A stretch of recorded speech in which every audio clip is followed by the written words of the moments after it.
കുവൈറ്റിലെ അബ്ബാസിയയിലെ ഫ്ളാറ്റിലുണ്ടായ തീപിടുത്തത്തിൽ മരിച്ച മലയാളി കുടുംബത്തിന്റെ മൃതദേഹം നാട്ടിലെത്തിച്ചു. നെടുമ്പാശ്ശേരി വിമാനത്താവളത്തിലെത്തിച്ച മൃതദേഹം ബന്ധുക്കൾ ചേർന്ന് ഏറ്റുവാങ്ങി. സംസ്കാരം വ്യാഴാഴ്ച നടക്കും.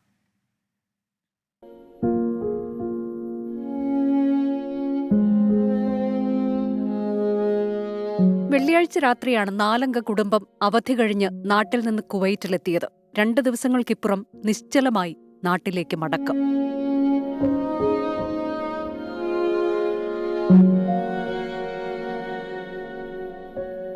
മരിച്ച 4 പേരുടെയും മൃതദേഹം രാവിലെ 10 മണിയോടെ നെടുമ്പാശ്ശേരി വിമാനത്താവളത്തിലെത്തിച്ചു. പ്രത്യേകം തയ്യാറാക്കിയ 4 ആംബുലൻസുകളിൽ തിരുവല്ല മെഡിക്കൽ മിഷൻ ആശുപത്രിയിലെ മോർച്ചറിയിലേക്ക്.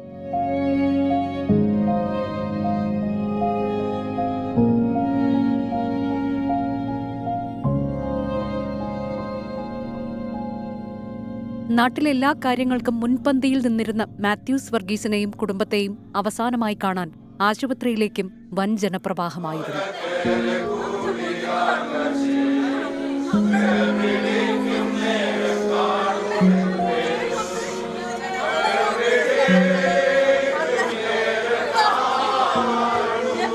മോർച്ചറിയിൽ സൂക്ഷിച്ചിരിക്കുന്ന മൃതദേഹം വ്യാഴാഴ്ച നാട്ടിലെത്തിക്കും.